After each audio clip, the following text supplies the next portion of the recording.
Hello and welcome to the Horror Highway. It's me, Horror Highway Omar, and today the video is going to be kind of different. Instead of looking at stuff like 4chan or a certain website has done, I decided to talk about some urban myths that have interested me for a long time since I've learned about them. It was throughout my research while doing the state iceberg that I found out about these towns that have never existed, but supposedly people claim have, and some stories that I believe would be inspired by these urban myths. Now obviously throughout US history there have been plenty of ghost towns, like actual towns that have just fallen off the map because people left, because economically it was either not viable to keep the town open because for whatever reason the main source of industry within the town dried up, or maybe just moved to a different town. Other times towns would be just out so far from everywhere else that a lot of people initially moved in, and then over time the population decreases. There's also the very rare instances like that in Utah where there's that one town started by a cult, and as the cult slowly dissolves because it's very hard to maintain that sort of control over people, the town itself goes with it. Anyways, all of that's just to say that the towns I'm going to be specifically referring to have no physical or real evidence to have had existed. Rather, they're all just kind of rumors started online. So this isn't a sort of like Roanoke or Urkhammer, which is an abandoned village in Alaska where people say that everyone vanished suddenly one day and everyone left behind. This is again just rumors, and also creepypastas because they fit along the vein of a rumor, so I thought I'd mention them as well. And some of these are really good and I wanted to bring them up and bring attention to them. Anyways, let's get into the towns. The first one I'm going to be talking about is Urkhammer, Iowa. Supposedly it was a town first built in the early 1920s/30s and was just a normal town, sort of off the main track of wherever it was nearby, because early stories about it talk about people just driving past it, not even through it. Very rarely would people go through it. And I should mention that this town was first mentioned in 2015 on a website known as Strange State, which was owned by Colin Hudson. And supposedly the tale of Urkhammer, Iowa came when Colin Hudson's mother received an email about it. The email she received talked about a newspaper report coming from a newspaper known as the Davenport Carrion Sun Telegraph, which as far as people can find online doesn't actually exist and is just part of the urban myth itself. This newspaper, the Davenport Clarion Sun Telegraph, would write a piece on the town in 1928. In the newspaper, it wrote about two different stories. One was supposed overhead pictures of the town, but instead, what these pictures actually showed were only empty fields and farms around. The other story took place in 1929. The other story was about a man who was driving through the town. He was driving a Marmot Speedster. It said that he stopped in the town, got some gas at a local gas station, the Urkhammer Esso station, and as soon as he was 2 miles away from the town, all of a sudden, his car ran out of gas completely. Now, he was mad. He thought he had been scammed by the gas station, so he starts making his way back to the town. Supposedly, as he starts walking towards the town, every step he takes closer to the town itself stays the same distance away. It wouldn't be later until another motorist came by, picked him up, took him to a different gas station, came back, and helped him refill his car with gas. Supposedly, this whole event drove the man slightly insane, and he ended up staying at a sanatorium. The Davenport Clarion Sun Telegraph would write about this in 1929, and supposedly this newspaper released along with the news of the Wall Street stock market crash, which supposedly made this a popular news story. Now, the town's local paper, the Bugle-Picayune Advertiser, supposedly ran a story talking about how people were saying the town didn't exist. But of course, this newspaper is said to also not exist. Funny that supposedly what was ran in the newspaper was an article of someone who lived in the town of Urkhammer, a woman named Fatima Morgana, and it basically went over her life story while living within the town. The town remained normal throughout 1930 and 1931. But the story goes that in 1932, something very strange would happen to the town. It was said that people running from the Dust Bowl had made their way to the town of Urkhammer, and while gathered outside of the town, the convoy of people ended up gathering enough money so that they could go into the town, buy some food, and eat for the night. Well, on the way into the town, heading into a gas station to buy stuff, the people from out of town experienced something strange. When they tried to take a step on the stairs that would lead into the store, they just phased right through it, and that just kept happening and happening. They would go back to their convoy and explain what happened. No one believed them, and were accused of spending the money on booze. Those who went to the town showed the money, gave them the money, and told them, hey, just go in town and see what happened. And the same thing would happen to them. Whenever they try to interact with anything from within the town, they just phased right through it. And also, the town seemed to be eerily empty. This caravan of people would be freaked out by this and just leave the outskirts of the town, spreading the story of what had happened to them. The story eventually reaches the police outside of the town, and curious, the other police from outside the town go in to try to communicate with the police from within the town. The same thing would happen to them. They would make it to the police station, and upon trying to reach for the door handle to get into the station, they would simply just phase through it. After that, like I previously said, more people noticed how much more empty the town seemed. There was no one out and about. And finally, supposedly on May 7th, 1932, a farmer would look over where the town once was and would see nothing but a field. Urkhammer completely ceased to exist. As mentioned earlier, the story first appeared on the website Strange State and was put online by a man named Colin Hudson, who himself believes this to be as some form of an email spooky story that would tell you to forward it to another person and whatnot, and does believe that the story itself is a complete hoax. The next town is Doveland, Wisconsin, a town that supposedly existed within the state of Wisconsin, which disappeared in the 1990s. Now, there's far less information regarding this town, but there are some theories highlighted in the wiki for this town. One thing to note, as far as people could see, there doesn't seem to be some sort of ARG attached to this town, some sort of story, or as previously email forwards. People really do have no idea where the idea of this town disappearing seems to have come from. Now let's get into the theories as to why some people believe this town did at one point exist, even though all evidence shows that it never did. The first theory is that the town simply is just a hoax. It's never in fact existed and is just a legend that was first started on the internet, and somehow a bunch of people through the Mandela effect ended up believing that the town did exist at one point. And since it never existed, some people just believe that it vanished off the face of the earth.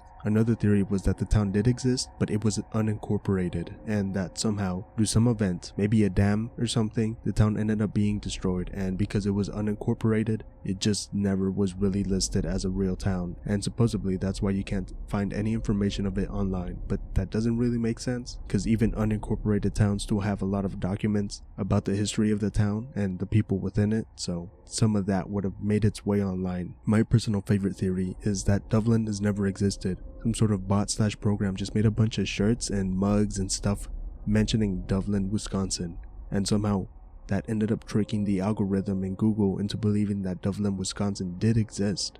But of course it didn't, because it was just some sort of error from a bot. And so people started searching it and finding out that it didn't exist, which made the algorithm trick itself into now saying Doveland never existed, and a perpetual cycle of bots feeding into itself, basically. Some other theories are that the town was real but somehow just ceased to exist. Another is that the town was never real, but somehow the idea came into people's mind, and now because the idea was in people's heads and they began spreading it, the town slowly started to anchor itself into reality and slowly became real, but it hasn't spread enough to actually be within reality yet. Something along those lines. The last theory is that the town was actually a military town and that something went wrong within the town and somehow the whole town vanished.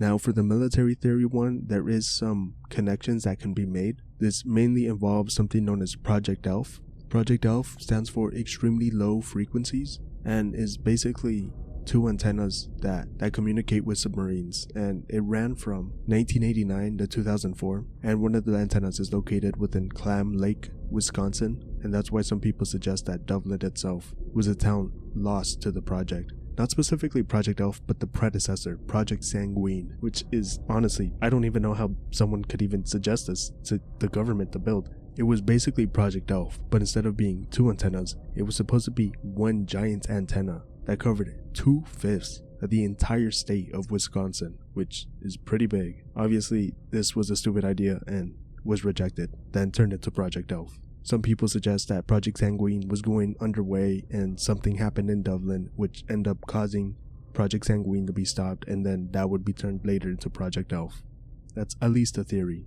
Again, as I mentioned previously, when it comes to Doveland, like actual information, there's very little actual information. It's mainly just hearsay, with people saying, oh yeah, I remember that town and whatnot on the internet, but people lie on the internet, so. One thing that makes people believe that Doveland, Wisconsin did exist is when you Google Doveland for a time, it would auto-recommend Doveland, Wisconsin, but when you clicked on that, it would just tell you no results found. And also, as previously mentioned, there's a bot that made merch, so some people believe that that merch actually came from within Doveland. As far as people could see, this has no ARG or anything attached to it.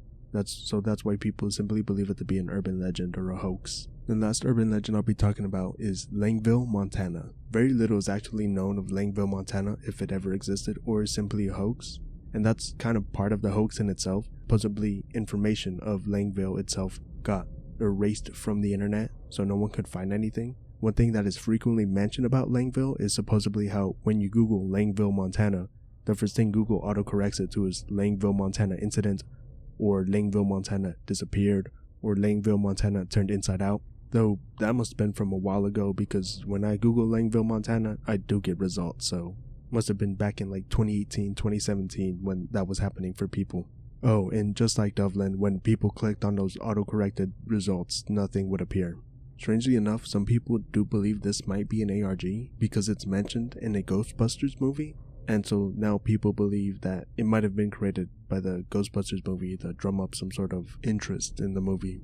And honestly, that's basically all that's known about Langville. Now, at the beginning of the video, I mentioned that I would talk about creepypastas that take this idea of towns that never existed suddenly vanishing, and that being the reason why they don't exist. And I'd like to talk about 4 of these. 3 really. I just put the 4th there because I feel like it's semi-related. But I'd like to start with the tale of Ashley, Kansas, also known as the disappearance of Ashley, Kansas. The story was first posted in March 2012 on the Creepypasta Wiki, and it tells of a town that vanished in 1952 after some sort of earthquake opened up within the town and seemed to have swallowed the town whole.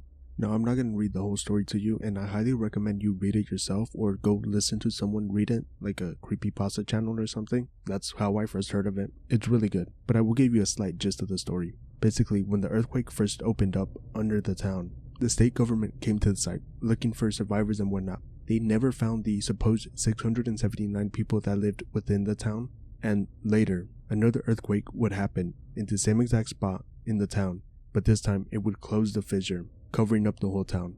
The story itself involves more, referring to 8 days before the earthquake actually happened. Very strange things were cited and reported to the local police, and the story goes over the things cited within those 8 days, leading up to the earthquake.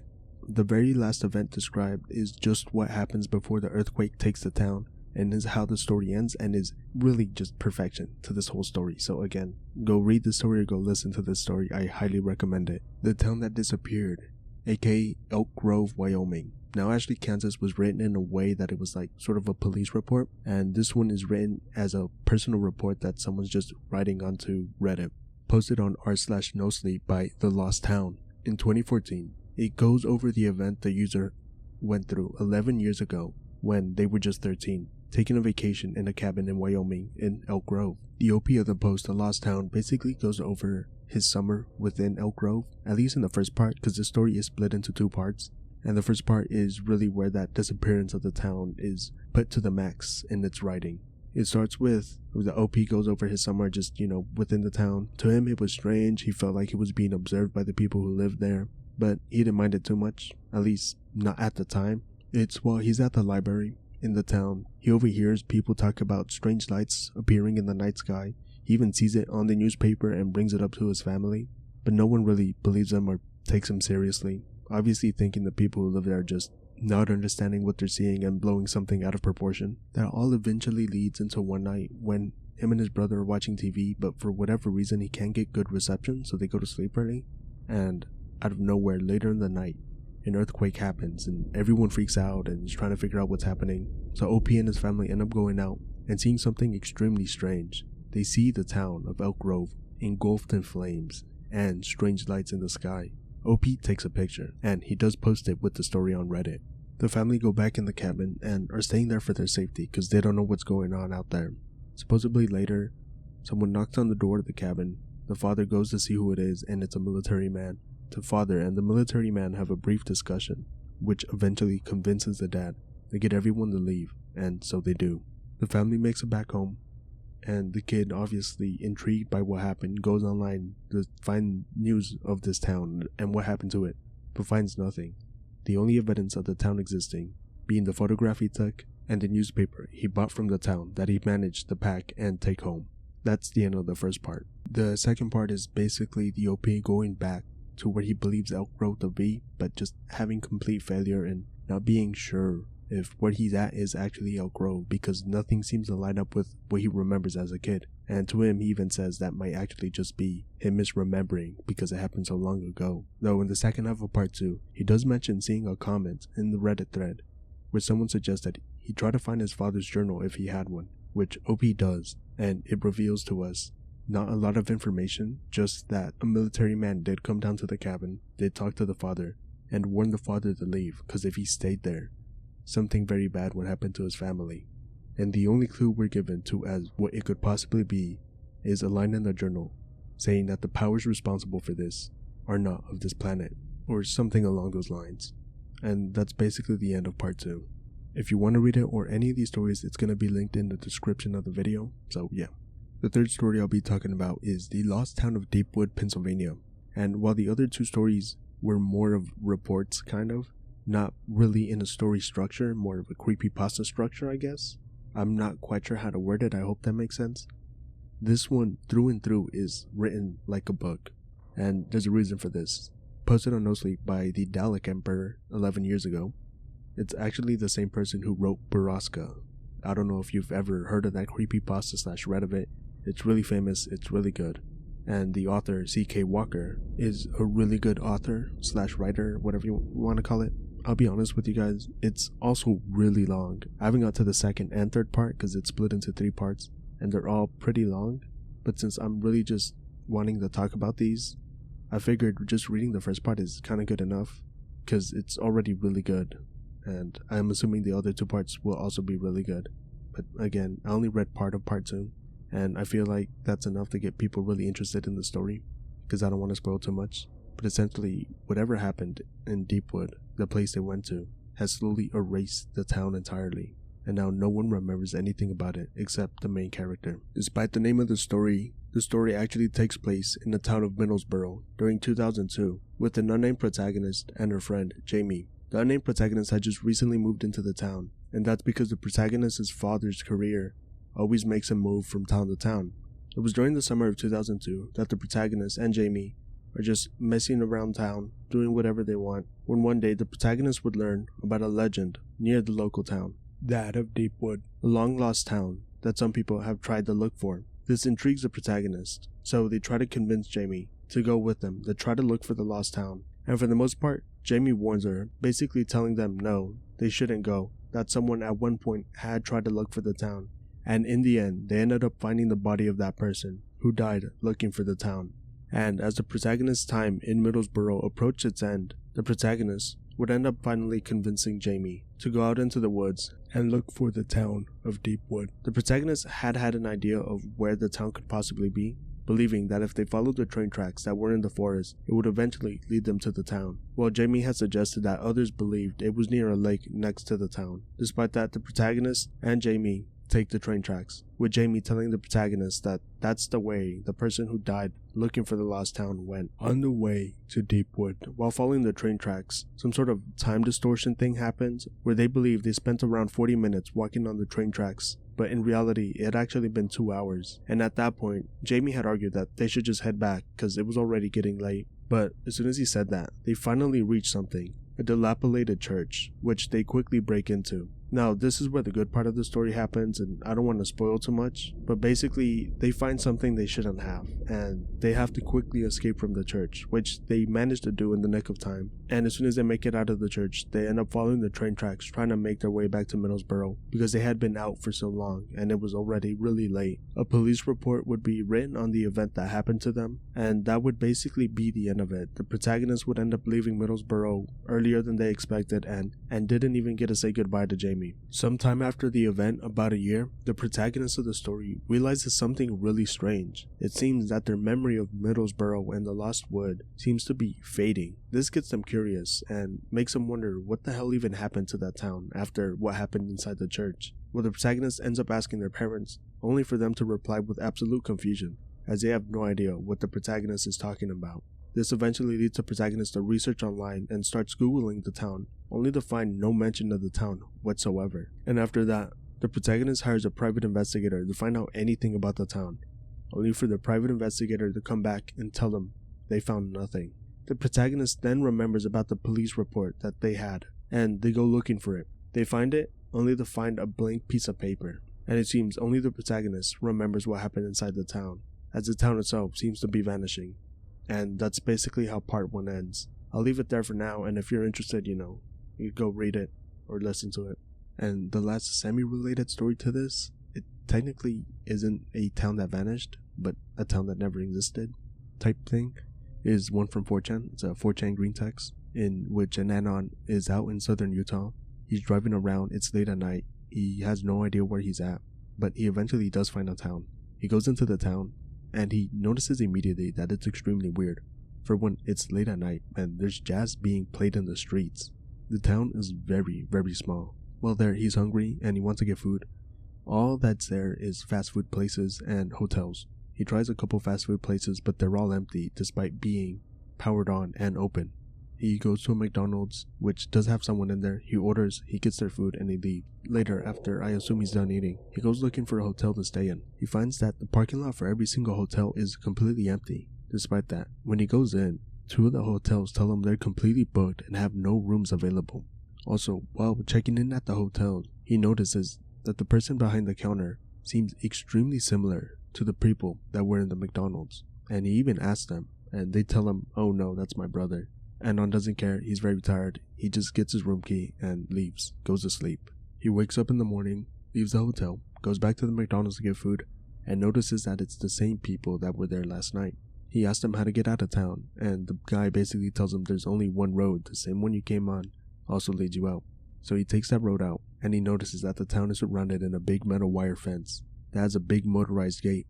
As soon as he's out of the town, the gate closes, and he ends up finally having cell service, which was something he didn't have the entire time he was in the town. He ends up trying to Google where he was and what town it was, but he ends up finding nothing, no proof that this town actually exists. And when people suggest that it might be another town, he says he knows that it's not that town. And yeah, that's basically it. So yeah, that's the end of the video. I hope you guys liked it. There's unfortunately not a visuals that goes along with these sort of mysteries of vanished towns, so I hope the Silent Hill gameplay was a nice substitute. Unfortunately, I am not very good at that game, and getting used to tank controls again, I haven't played something like that since I was a kid, so gameplay is not the best. But despite all that, if you guys ended up liking the video, go ahead and give it a like and subscribe, and thank you for watching all the way. Have a good day. Oh, I should also mention, my next video will be a state iceberg. Hopping back on state icebergs after this. Just was taking a quick break.